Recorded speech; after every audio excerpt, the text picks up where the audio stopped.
A black cat jumped onto the sofa, where Sophie had made herself comfortable for the evening. She regarded the cat with deep suspicion. It wasn't her cat. The cat glared at her with an accusation in its cold green eyes. Then, lifting an elegant yet deadly paw, it started to lick itself as if it had every right to be there. And in fact, Sophie did not. She hadn't remembered leaving a window open. The doors had been locked since the early hours. Sophie wasn't expecting visitors. She loved her own company, having no need for spurious gossip or evenings with friends.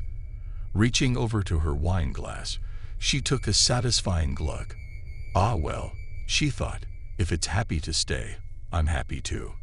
If given a choice between humans and animals, the latter had always been her preference.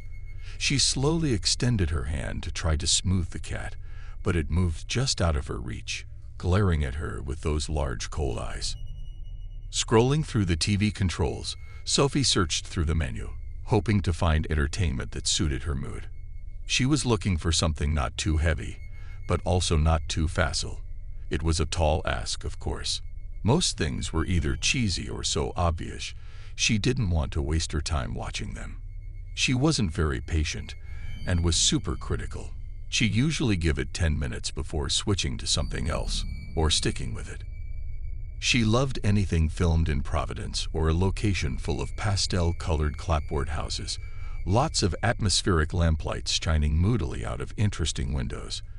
The Hamptons usually fitted the bill. Exclusivity, something unobtainable. That sort of fantasy would be welcome. Or something enchanting, with swirling winds whipping up fall and autumn, leaves around the feet of lovely young witches. Now that was escapism. A car alarm blared in the distance as the cat let out a low, curling growl, looking at her with an expectant disdain. "What?" she said. "You're not my cat. I don't know what that means. Are you hungry? Do you need to go out? Be my guest. I don't have any cat food." Sophie threw back her fluffy blanket and got reluctantly to her feet. She made for the front door, muttering at the cat as she went. Then, turning the large brass handle, she threw open the door dramatically, turning to usher the cat out. But the cat had gone. There was no cat. She turned back to the street, expecting to see it sauntering moodily away, but no. Instead, pumpkins glistened in the dark, a darkness that seemed much more intense than usual. Their grinning, carved features flickered with candlelight. "Oak, I'm not playing games here. I'm tired," she shouted back down the hallway. "See, mon cat, beautiful as you are, it's time to go home." Nothing. She padded back to the room where the cat had been, but there was no sign of it. A refreshing wind billowed autumn leaves up the porch steps. They swirled and crackled golden, rust and brown through the still open door into the house. Sophie fleetingly noticed it wasn't a cold wind. She couldn't feel any temperature change, but enjoyed the way it tousled her hair and pulled at her clothes. "See, mon cat, you're ruining my evening." The cuckoo sprang out of the clock hanging in the hallway, but it looked different, strange, almost transparent. The pendulum seemed to swing much slower than usual, but Sophie knew this wasn't possible. Wooden acorns hanging from the chains looked strangely liquid, dripping slowly onto the floor. She closed her eyes for a moment, breathing deeply. What the hell is this?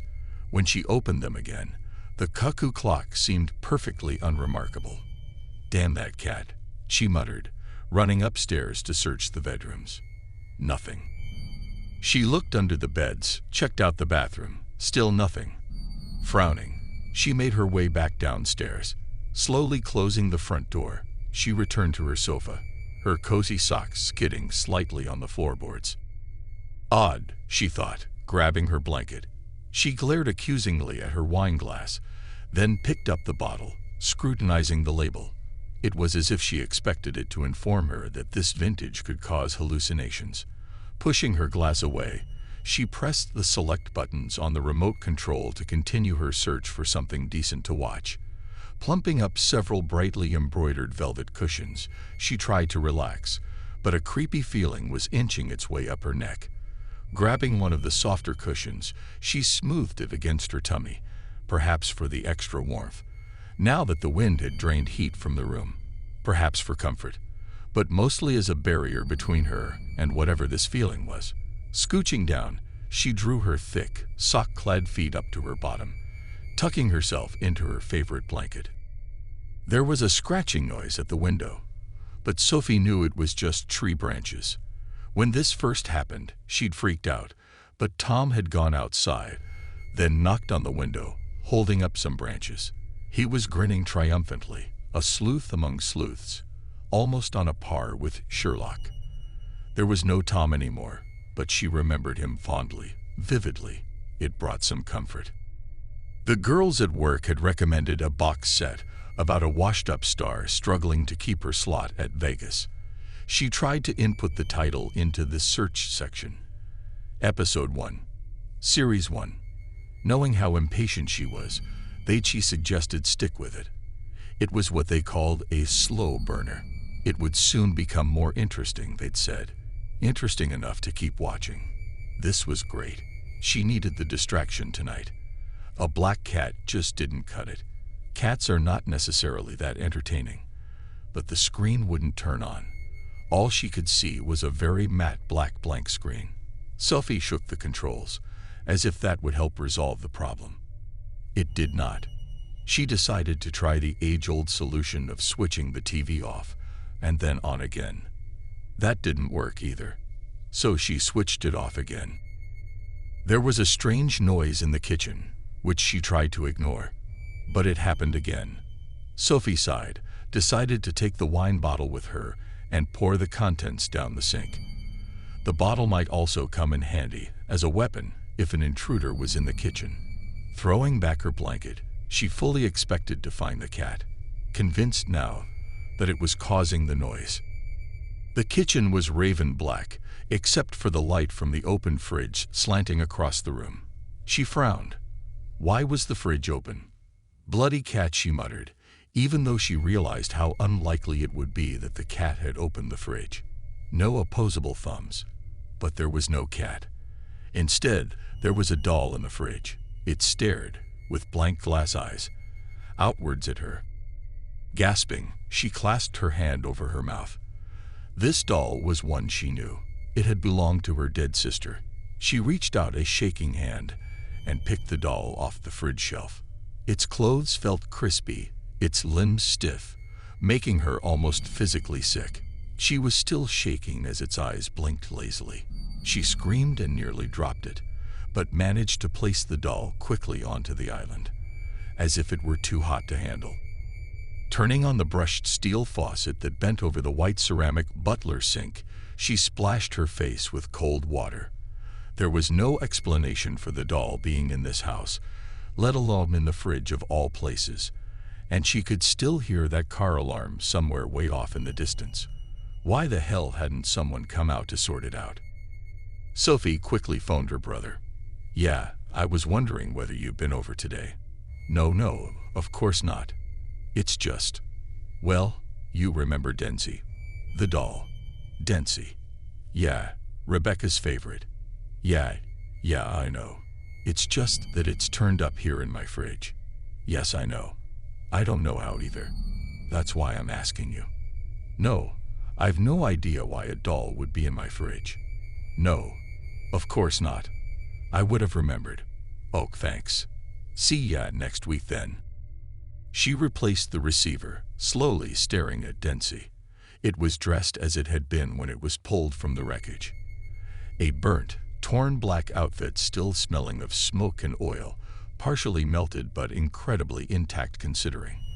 Long, brassy blonde tresses fell across its shoulder and down its back. The hair, melted in patches, had a synthetic sheen that made the clothes look even blacker. Why the hell are you in my fridge, Denzi? Sophie reasoned that she'd take the doll with her, keep an eye on it, stopping it from suddenly turning up somewhere else. That would be freakier and more terrifying. By keeping it near, even though she didn't like it staring at her, she could keep an eye on it. It was a bit like seeing a spider. It was better to know where it was than not, even if it kept you up all night watching it. you could find help during daylight. "Frankie, is this anything to do with you?" she asked out loud, looking around the room, not expecting or receiving an answer. She had never wanted it, but she could feel vibrations. Whenever someone died, it would take around a fortnight before the soul, or whatever you wish to call it, returned to its usual haunt. Fearful of having died, unaware of what was happening to it, Sophie could feel a heavy presence. The hopelessly lost soul didn't know what had happened or where it should go. It had often reduced her to tears. She tried to help once or twice, but would die of embarrassment if anyone ever found out. She secretly whispered to nobody, "I don't know if this is true, but they say to go towards the light. So maybe try it." Sophie felt an overwhelming sense of relief when the heaviness cleared, imagining that perhaps things had improved for the lost soul. But of course, this could all be her overactive imagination. Whatever was actually happening, this was how Sophie explained it to herself. It was her secret. Too many films and TV programs had used this scenario. She disliked being ridiculed, and being ridiculed was inevitable. When Frankie died in a freak car accident, Sophie had felt nothing. Not even after a fortnight. Nothing. They'd been close too. This had knocked her beliefs a little. Until this doll appeared in her fridge. And why now? It was exactly 3 years since the accident. The doll had been in the car when it became an inferno as a huge truck had plowed into it. Frances enjoyed the unexpected, the surge of emotions when things didn't go as they should. There was never any way of guessing what she would do next. No surefire way to know how she would react. Wild Child was often her nickname when people mentioned her. Sophie loved this about her sister, but was pretty sure she wouldn't have reveled in something this unexpected. The car alarm was growing in volume. Pulling back her blinds, Sophie glared up and down the windswept street. It was still raining. Large raindrops on the window panes exaggerated the grinning pumpkin lights, making them flare in the dark as the droplets meandered downwards. Strange that's still going, she thought, closing the blinds. Bloody annoying, actually. As she swung back to the room, she nearly screamed. The doll wasn't where she'd left it. Instead, Dency was now in the middle of the sofa, grinning manically at her. Sophie pressed her hands against the wall for reassurance, but Dency started to melt as she watched. It was like watching molten rubber pool over the cushions. The missing cat jumped onto the back of the sofa. It too slowly started melting, as did the sofa and everything else in the room. Sophie was so scared she couldn't comprehend what was happening.